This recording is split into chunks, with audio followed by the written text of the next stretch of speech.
The story opens in the year 2387, 3 months after humanity's first contact with the Galactic Council. The alien coalition consists of 12 advanced species who have ruled the galaxy for thousands of years. They view humans as primitive newcomers who should be grateful for any scraps of technology or territory. Commander Blake leads Earth's diplomatic mission aboard the human vessel Prometheus. The aliens, primarily the reptilian Krell Empire and the insectoid Hive Collective, treat humans with barely concealed contempt. They offer humanity a small mining colony on a barren world in exchange for complete submission to their laws. During negotiations on the council station, human diplomat Emma watches as the aliens discuss humanity's fate like they are pets to be housed. The Krell leader, General Voss, makes it clear that humans are weak, slow, and lack any special abilities. The Hive Queen's representative clicks its mandibles in what passes for laughter when Blake mentions human military capabilities. The breaking point comes when the aliens demand that Earth surrender all nuclear weapons and disband their military forces. They claim it is for galactic peace, but their true intention is to ensure humanity remains helpless. When Blake refuses, the aliens reveal their trap. The space around Earth is suddenly filled with alien warships. General Voss explains that humanity has 72 hours to surrender completely or face corrective action. The aliens believe this show of force will break human resistance immediately. They have never encountered a species that fights back against overwhelming odds. Blake and his team are detained on the station as the aliens begin broadcasting surrender demands to Earth. The humans seem trapped and powerless, exactly as the aliens planned. But what the aliens don't know is that humanity has been preparing for this possibility since first contact.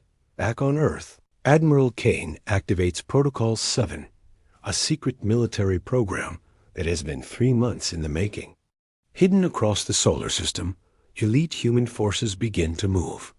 The aliens think they have cornered weak prey species. They are about to learn what happens when humans have their backs against the wall. The part ends with alien sensors detecting strange energy signatures from seemingly empty space near their fleet. But by the time they realize what's happening, it will be too late. Humanity's real response is about to begin.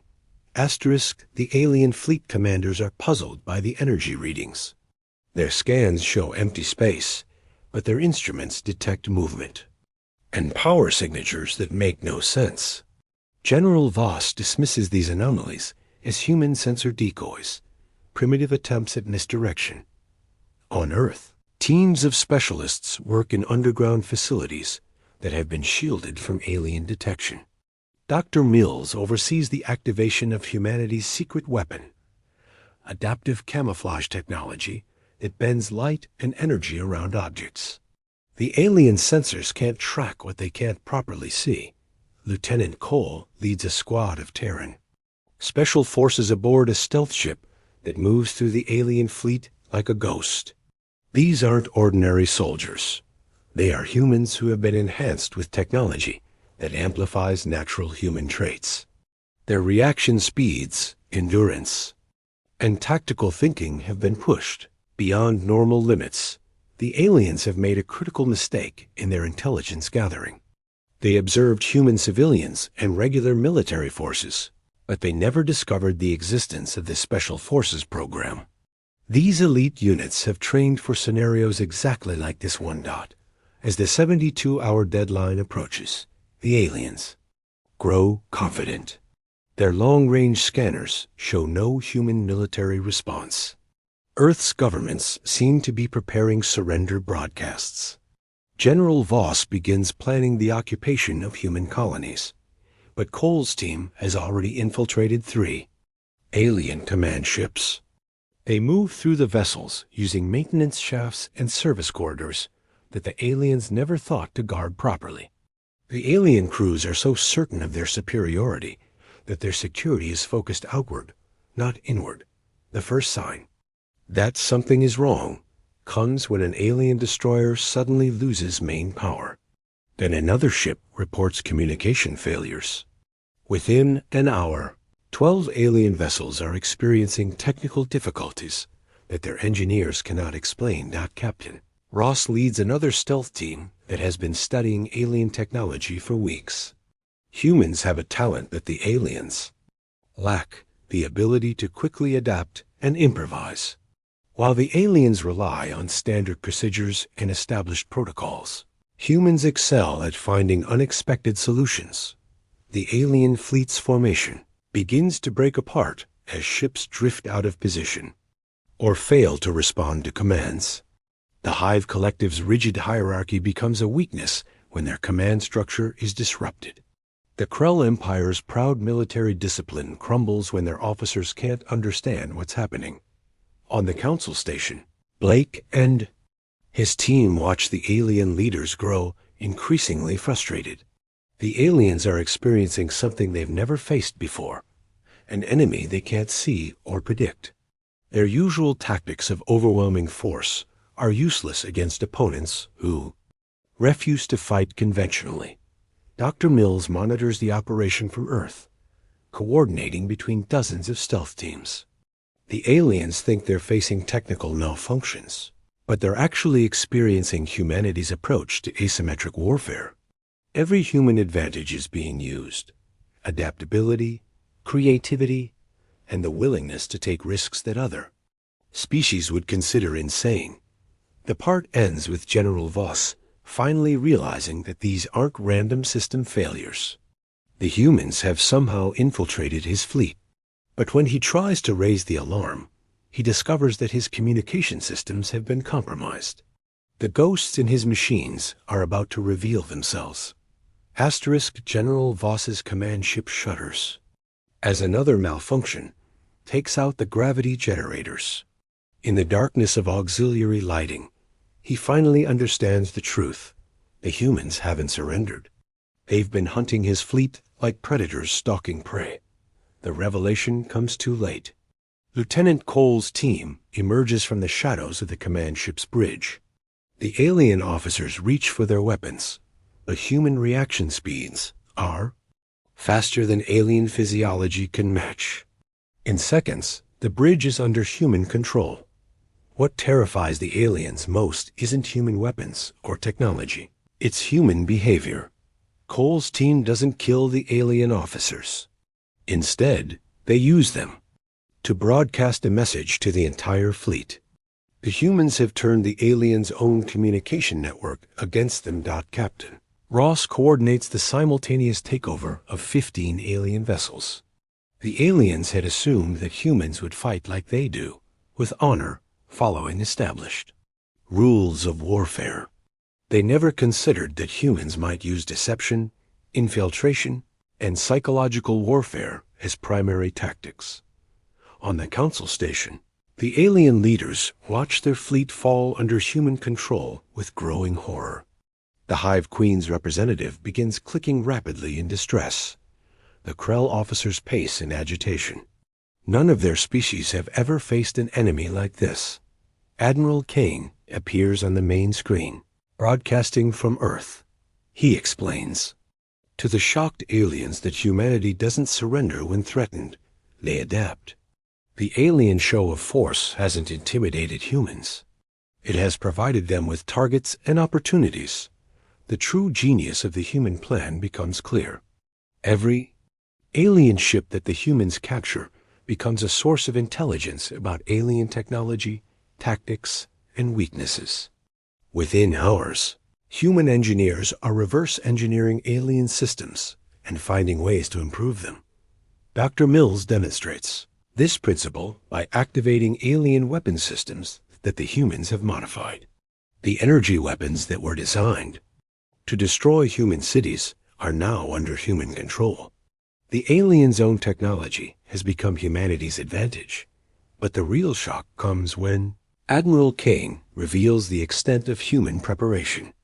The stealth ships, the infiltration teams, the technical modifications, all of this was planned and ready before the aliens ever arrived at Earth. Humanity has been preparing for galactic conflict since the moment they learned they weren't alone. The alien commanders begin to understand that they have made a terrible miscalculation. They thought they were dealing with a primitive species that could be easily intimidated. Instead, they've encountered a species that treats overwhelming odds as an interesting tactical challenge. Captain Ross begins broadcasting captured alien communications across the galaxy. Other species in the Galactic Council hear their superior members crying out in confusion and fear as human teams systematically dismantle their fleet operations. The psychological impact spreads beyond the immediate battle. Alien crews on distant worlds begin to question whether the Galactic Council is as powerful as they claimed. If humans can do this to the mighty Krell Empire and the ancient Hive Collective, what does that mean for the established galactic order? General Voss finds himself a prisoner on his own command ship, watching human technicians study Krell military systems with frightening efficiency. The humans don't just capture alien technology, they understand it, improve it, and adapt it to their own purposes faster than the aliens thought possible. The Hev Queen's representative faces a crisis of understanding. The collective's entire worldview is based on the superiority of their ancient civilization and advanced technology. But humans are treating their most sophisticated systems like puzzles to be solved rather than wonders to be feared.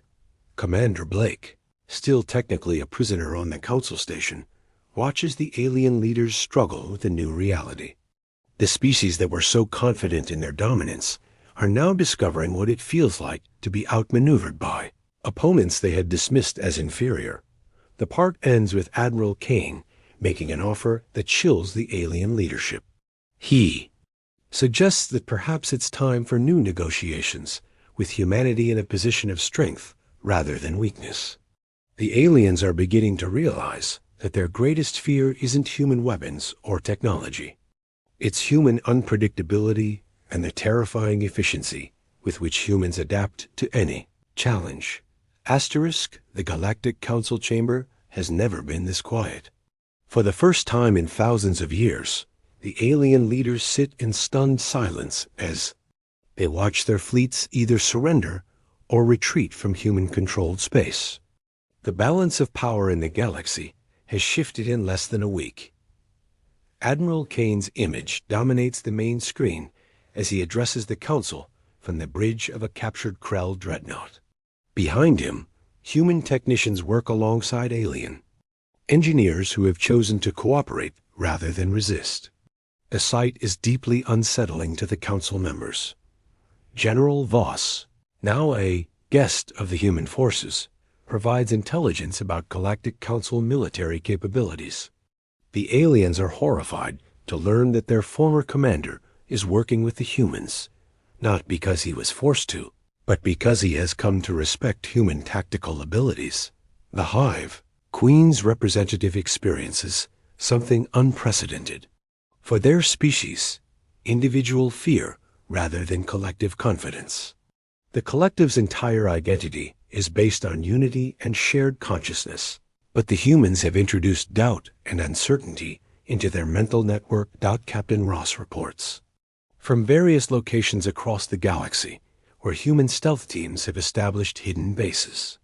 The aliens realize that humanity has been expanding and preparing while the Council assumed they were containing them to Earth's solar system. The humans have been 3 steps ahead from the beginning. Dr. Mills demonstrates humanity's rapid technological advancement by showing alien innovations that humans have not just copied, but improved upon. Energy shields that last longer, faster than light communication with better range, weapon systems with enhanced precision, all based on alien designs, but enhanced by human ingenuity. The most shocking revelation comes when Admiral Kane reveals that humans have been in secret contact with other species, races that the Galactic Council has suppressed or ignored. These species have been providing information about Council weaknesses and tactical preferences in exchange for human protection. Commander Blake finally speaks from his position on the Council station. He explains that humans never intended to be junior members of the galactic community. The species that thought they could dictate terms to humanity are learning that humans prefer to negotiate from positions of mutual respect or overwhelming advantage. The psychological warfare continues. As human forces begin broadcasting across the galaxy, they share footage of alien commanders surrendering, alien technology being improved by human engineers, and alien crews choosing to defect to human ships. The message is clear. The old order is changing. Lieutenant Cole leads a demonstration mission that captures an entire alien research station without firing a shot.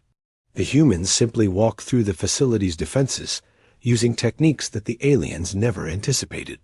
The station's staff surrender when they realize that resistance is futile. The Krell Empire faces internal challenges as their military doctrine proves inadequate against human tactics. Their rigid command structure becomes a liability when human forces disrupt their communication networks.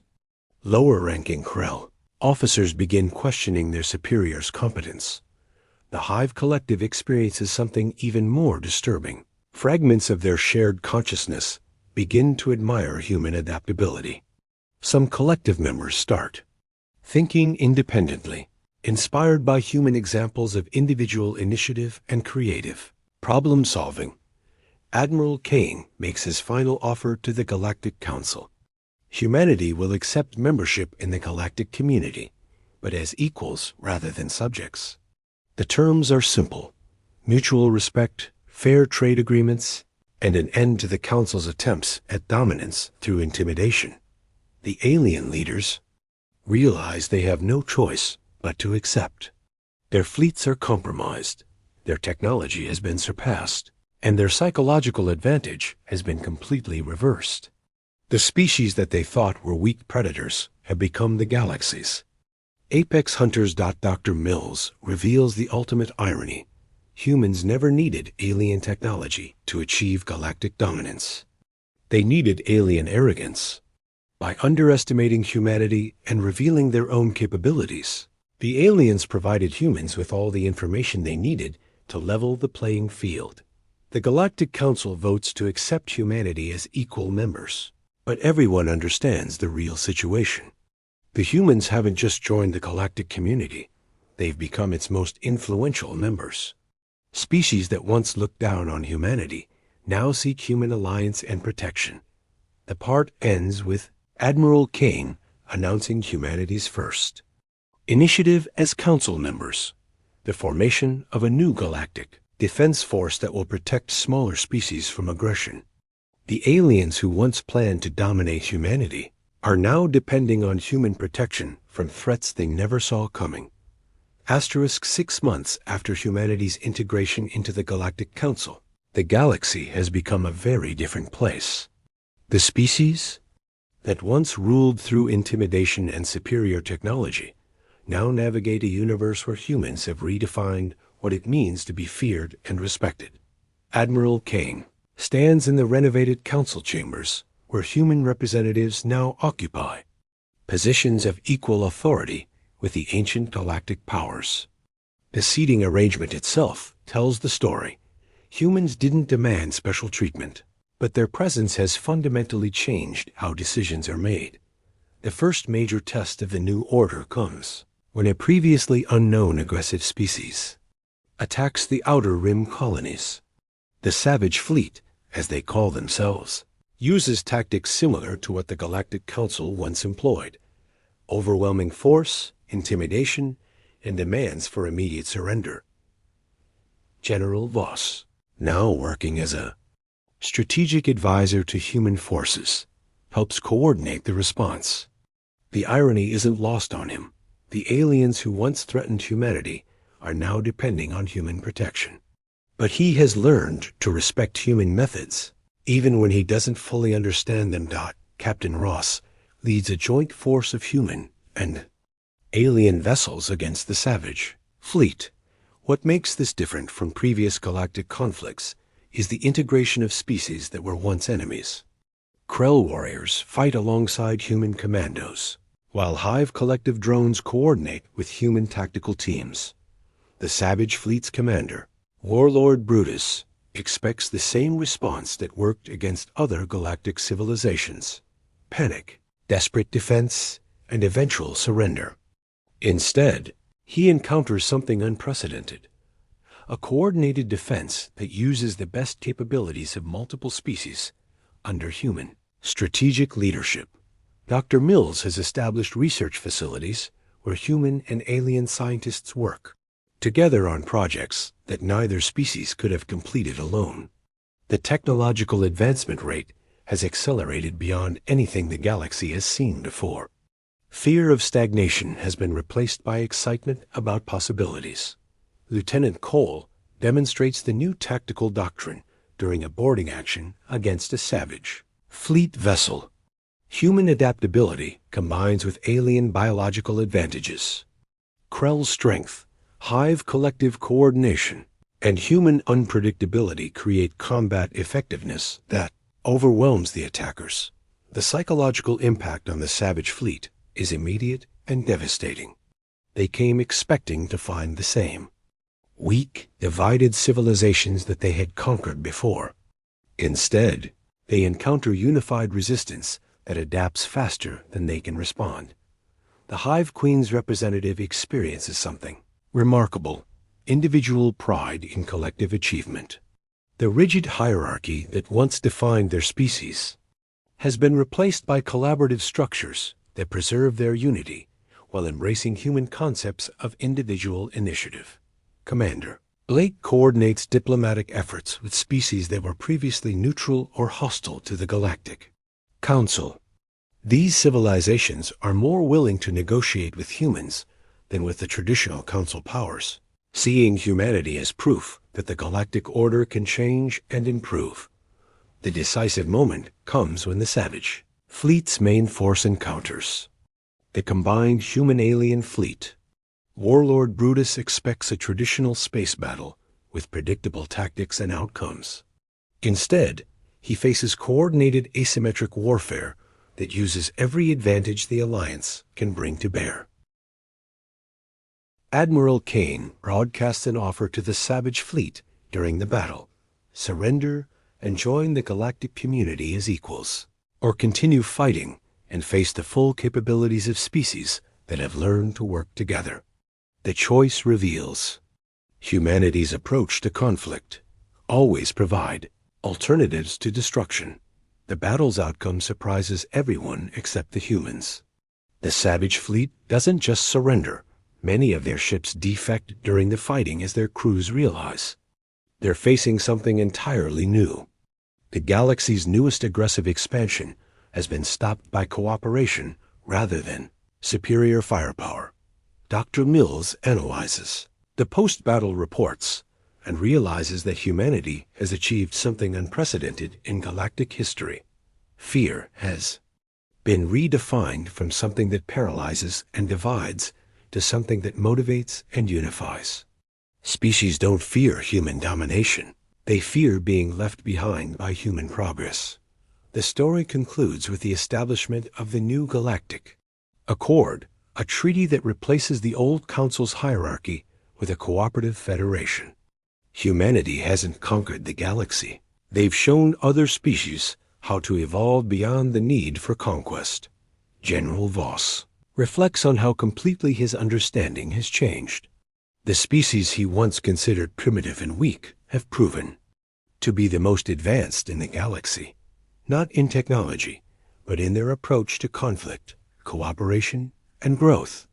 The aliens feared humanity's weapons, but humanity's true power was their refusal to accept limitations. The final scene shows children from multiple species learning together in integrated schools, while their parents work on projects that will take the galaxy to heights none of them could reach alone. Humanity didn't just redefine fear, they redefined what galactic civilization could become. Asterisk.